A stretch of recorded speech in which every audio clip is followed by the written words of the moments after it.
Welcome to Disability Book Week Superstar Authors. I am your host, Kelly M. Likes. Let's set the scene. I am here in my favorite pumpkin colored sweater. I have got a black and white geometric dress on. I'm in front of a bookshelf of all my favorite books. I got my little green fire engine over there, and my dragon is up on my shelf. We are here today with superstar author Andrea Kurth, and she is wearing a green shirt with little white spots on it, looks like. And she's got a gorgeous smile on her face. And y'all, I got to tell you, she is surrounded by books. There is a massive bookshelf behind her. There's awesome books above her. It's going to be an awesome interview. So, Andrea, welcome. Thank you. Thanks for having me. We're glad to have you. All right. Well, tell me a little bit about yourself. Well, I am I'm currently a behavior consultant. I was a special ed teacher for 23 years previous to that. I have two wonderful boys and a husband and a dog. and and basically my career helped me get into what we're talking about today, becoming an author. Awesome. Well, you got to tell me. Tell me a little bit about your book. So I have three. My first one was Zach's Mighty Wheels and The Giant Problem. My second is Zach's Mighty Wheels and The Case of the Missing Granny. So both of these are children's chapter books, and so they're beginning chapter books, but I include like make it easy readers. It has open dyslexic font, and then they have pictures on every other page. And then my third is a picture book. It's called It's Your Turn, and it's actually based off of the story of my brother.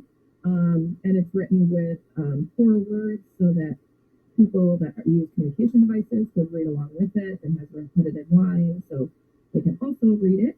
But why I started was with Zach's Mighty Wheels. So Zach was actually one of my students, and in the education realm, people were talking about having books that represent you.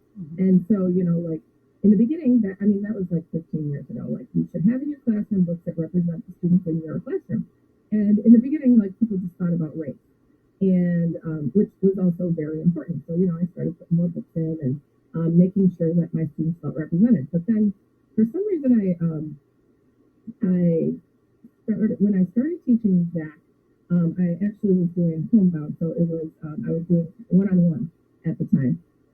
I did that for a few years, and with Zach, I was like, he was such a fun kid, and like where I'm reading these books, and we're getting into chapter books, and I just realized nothing represented him. Like, he's in a wheelchair. He has a disability, and like and these books, it just didn't feel like anything that he was a part of him. And so I was like, I need to write a book. And so it was just on my heart to write something that was fun. I didn't want it to be. I think all the books are important. Books that are about disabilities are important, but I wanted this to be just fun and have the disabilities in it, so that people could see that they are represented. So when I started this one, I actually included Zach, who is in a wheelchair, and then a couple of my other students stuck out. Cody, who has Down syndrome. We actually don't talk about it in the book. It's just a look that we tried to achieve with the illustrations.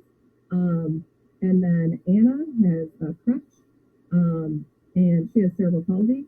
We do have one little line that says that she has cerebral palsy. It's not the focus. The focus is the adventures that are in the book.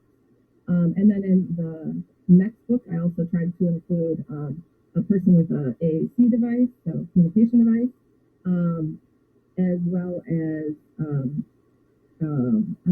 have a couple other. I threw my brother in there, who has a severe intellectual disability, and so he doesn't speak, but he has normal talk. So I try, like, throughout the books, like my next book, I plan on having somebody who has autism. And again, like, it's never the focus, it's one line, and that people can feel represented within like a very bigger, broader story, where they're flying around because I'm sorry to find out, on his rocket-powered wheelchair. And so that's why I began writing. Awesome. Well, you got to tell me, how did you go from realizing that there was a need to the thought in your head to getting it all down and holding it in your hands? What was your process from start to finish? How did this book come to be? So the very first one was like I was like, okay, I gotta write a book. And I have it's kind of a family endeavor on all these books. My son, who at the time was only 8, helped me write the first one, and then my second son at the time was 16 because the first one took 4 years. And then my mom helped me write the third one. So with that first one, with the writing process, it was we just kind of throw everything out there. Like we just, like brainstorm a whole lot and see what sticks and start writing.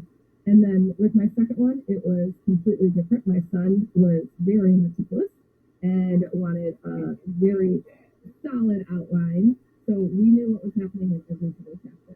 And both ways worked. It was, like at first I was a little annoyed with my son that he wanted to do it so structured. I know that's probably what you're supposed to do.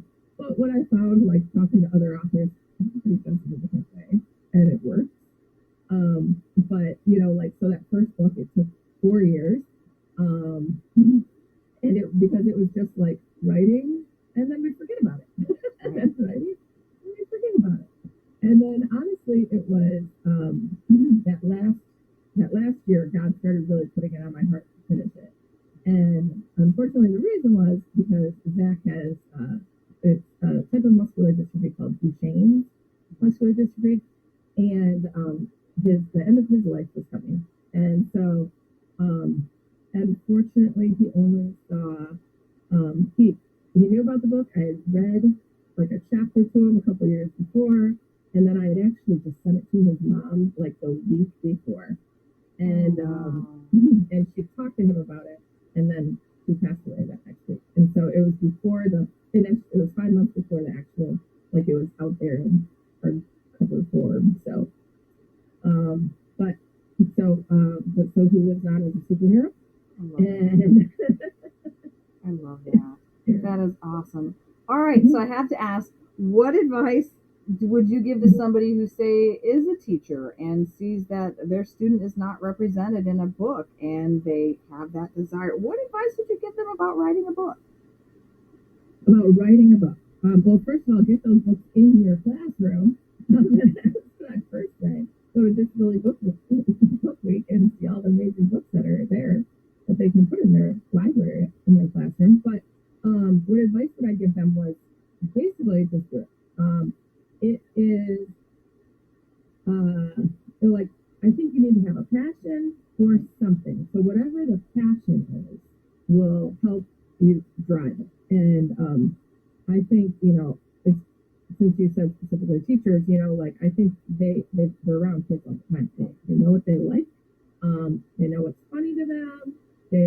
So they could add in a lot of things that would probably relate, get the kids really liking it. But then like there's so much help out there. Authors are a great community. They like tell everybody everything they do so that it's easy to have know about editing, know about how to get kids looking at your books in order to make a successful book. It's a really great community. And then you need that passion though after it's out there. Like the whole marketing part of it is, I think, what's hardest for most authors, because we like the creative part of writing it, but then we get to the marketing part and we go, oh man, I actually have to sell this book now. And so that's when the passion like really matters, because you need to be passionate about it in order to keep going. Awesome. I love that. All right. It is my favorite part of the interview. Will you please share a part of your story with us? Sure. So I'm going to read out of Zach's My Wheels and the Giant Problem. So This is where it all begins. He went down a hill. He was at a campground, went down a hill in his wheelchair, and then when he got to the bottom, he realized he couldn't get back up. And it was, and he had a phone with him that didn't work because there wasn't service because he was out in the middle of nowhere. And then all of a sudden, this like mission log popped up, and it came out of nowhere. So, starting there, I'm actually going to skip one of the pages to get to the exciting part. But all right, so he's and he also found like a penny disappeared as well for the wishing log. So he thought about what he wanted. He could wish to be back up the hill. He could wish for a phone that works right now. He could wish for pretty much anything. But what he knew he wanted was an upgrade, a wheelchair upgrade. Tossing the penny in, he shouted, "I wish for the wheelchair of my dreams." He waited a few moments. Nothing happened. Slightly disappointed, Zach reversed his wheelchair. Just as he reached the point where the bushes had separated, his black wheelchair started glowing. Lights began shining out through the chair, and a control panel emerged in front of him, with colorful buttons popping out. "It worked!" Zach shouted.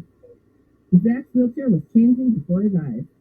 I'm going to skip for a second. Oh, no, actually, I'm going to Excitement burst within him as his joystick slid into the arm of his chair, and a new purple joystick appeared on the control panel.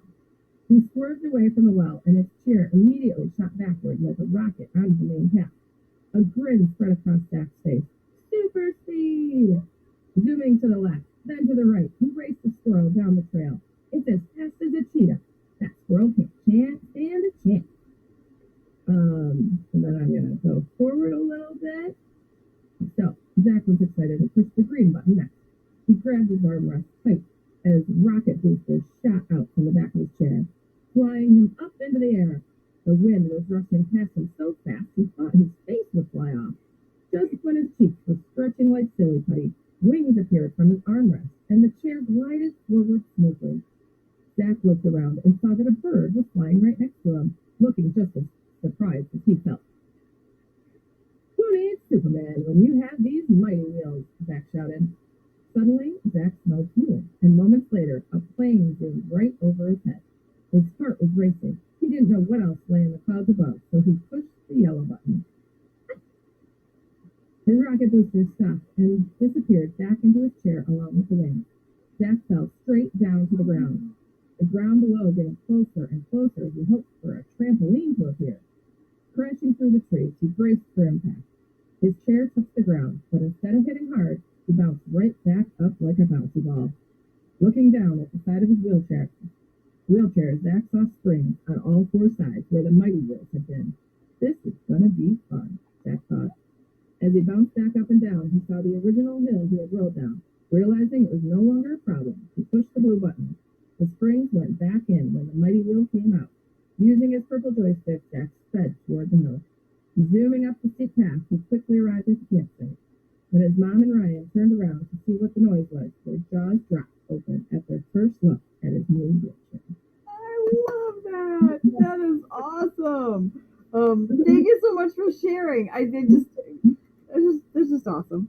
It's what an amazing thing to wish for, because sometimes you think to yourself, all right, I'm just going to wish for the simplest things, but sometimes you got to wish a little bit harder. Awesome. Well, I just wanted to say thank you so much for being a Disability Book Week Superstar author. Do you have any final words you'd like to leave us with? I think I just thank you so much for having me on, and I'm excited actually to see all your books that I was looking at last night. You have a whole bunch, and yeah, like it was wonderful to have you now. But no, just thank you so much for having me on and for doing this and getting the word out there. And I'm excited for Disability Book Week this year to really shine and show the world how much that we can offer.